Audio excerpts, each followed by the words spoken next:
Salam sejahtera Malaysia, denyut nadi suara rakyat bergema di channel ini. Satu demi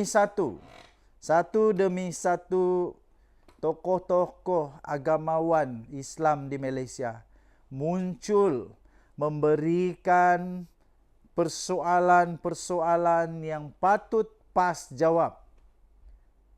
Terbaru ini, persoalannya di mana adab politik Islam PAS.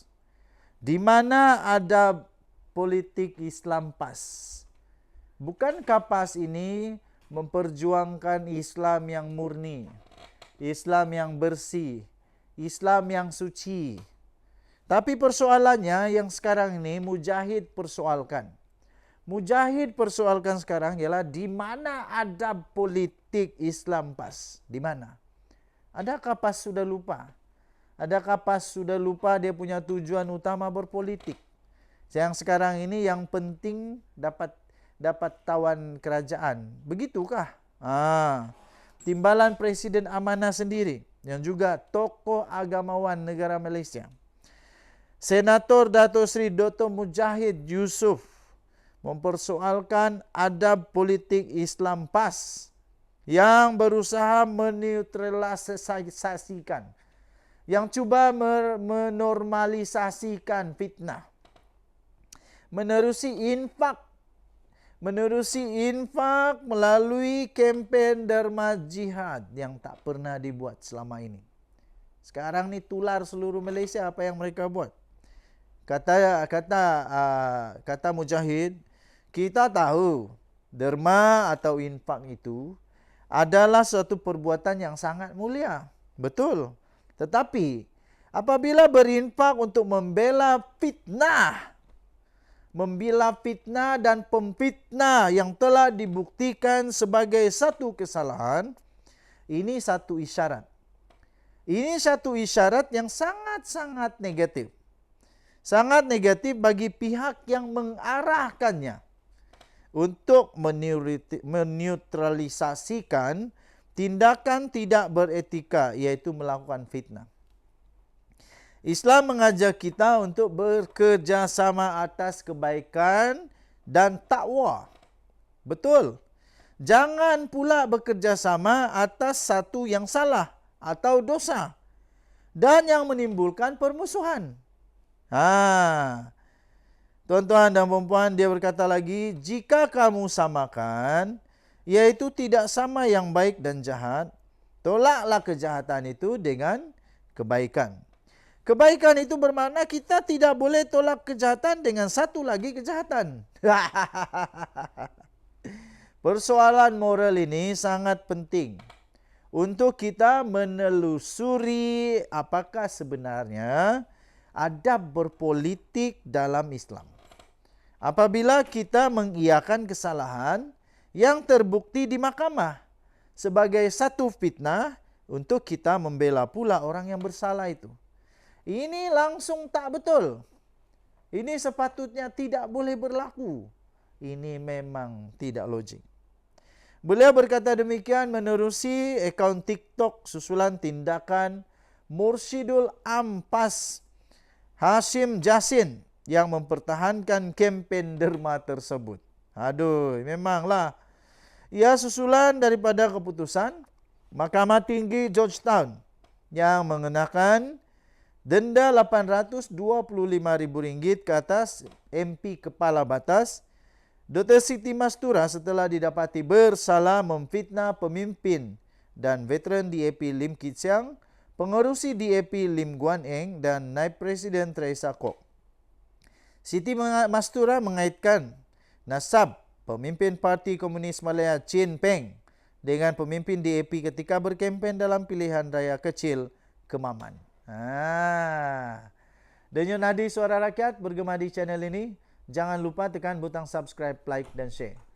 Kerana badan bulut biasa. Kita jumpa lagi. Bye-bye. Salam sejahtera Malaysia. Denyut nadi suara rakyat bergema di channel ini. Saya fikir Taqiyuddin Hasan, Hadi Awang, Tuan Guru, Tuan Ibrahim, Tuan Man, siapa lagi? siapa lagi, semualah, Razman Zakaria kah, semua pemimpin PAS berhutang kepada rakyat Malaysia untuk apa? Apa hutangnya kepada rakyat Malaysia? Hutangnya ialah penjelasan. Penjelasan kepada rakyat Malaysia, penjelasan, pencerahan kepada rakyat Malaysia, tujuan utama derma jihad kepada Dr. Siti Mastura. Pertama. Kedua, penjelasan sama ada untuk memberi kepada orang yang berdosa kerana memfitnah ini, tidakkah akan terikut-ikut dalam dosanya. Jangan pula beri dalil yang pelik-pelik. Yang hampa boleh buat, orang lain tak boleh buat. Ini kerana apa? Ini kerana apa? Seorang ulama berkata, beri sumbangan tanda reda kepada fitnah, dosa fitnah. Ini dia. Ulama ni adalah penasihat agama. Penasihat agama kepada Timbalan Perdana Menteri 1. Menegaskan adalah sangat tidak wajar mengutip dana daripada masyarakat untuk membayar saman sivil. Saman sivil kerana perlakuan dosa fitnah. Jadi kerana itu hadiah wang dan semua ulama-ulama PAS, silalah jelaskan kepada rakyat yang mau menderma, yang telah menderma, berapapun nilainya, apa hukum di dalam memberi derma kepada fitnah, pemfitnah yang sudah kalah. Apa hukumnya? Bersekongkol atau tidak bersekongkol? Terikut dosa atau tidak dosa? Jangan pula dosa itu diputar belit. Ini ahli majlis ulama. Ahli majlis ulama daripada UMNO ini berkata, dana sumbangan awam itu sepatutnya, yang seperti itu sepatutnya digunakan seperti kebajikan. Ya? Seperti kebajikan, membantu golongan yang dizalimi, untuk dakwah atau pendidikan. Ini dakwah mana ni? Tang mana yang dakwahnya? Tang mana yang pendidikannya? Tang mana yang kebajikannya? Tak ada. Yang ada hak ni menyokong orang yang telah memfitnah. Jangan pula bersekongkol dalam dosa. Saya tak setuju kalau ada orang kata niat menghalalkan cara. Tak boleh, mana boleh begitu. Ini tak boleh.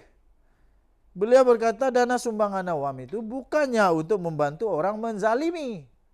Menzalimi orang dengan merosakkan maruah orang lain dengan fitnah dan cerita-rikaan. Meskipun bukan Islam, hatta musuh sekalipun. Fitnah tetap fitnah. Fitnah tetap fitnah. Jadi jangan buat fitnah. Yang ni langsung tak boleh pakai fitnah dia ni tahu. Tak boleh pakai langsung. Ini dalam fakta sejarah ada. Tuan-tuan dan puan-puan yang dihormati sekalian. Sekiranya anda masih mempunyai hati nurani. Anda masih mempunyai hati nurani. Anda masih mempunyai fikiran yang waras. Anda masih mempunyai yang disebut sebagai kebijaksanaan. Saya fikir anda patut dapat menilai bahawa perkara ini tidak sesuai untuk diberi derma. Tang mana yang sesuai diberi derma, tak tahu macam mana orang boleh kata yang ini boleh derma. Saya pun tak faham. Saya pun tak faham kalau ini sesuai untuk diderma. Tang mana yang sesuai dia, saya pun tak faham. Okey? Denyut nadi suara rakyat bergema di channel ini. Jangan lupa tekan butang subscribe, like dan share. Malaysia kita punya, cintai Malaysia aku. Kita jaga kita. Kita jumpa lagi. Bye-bye.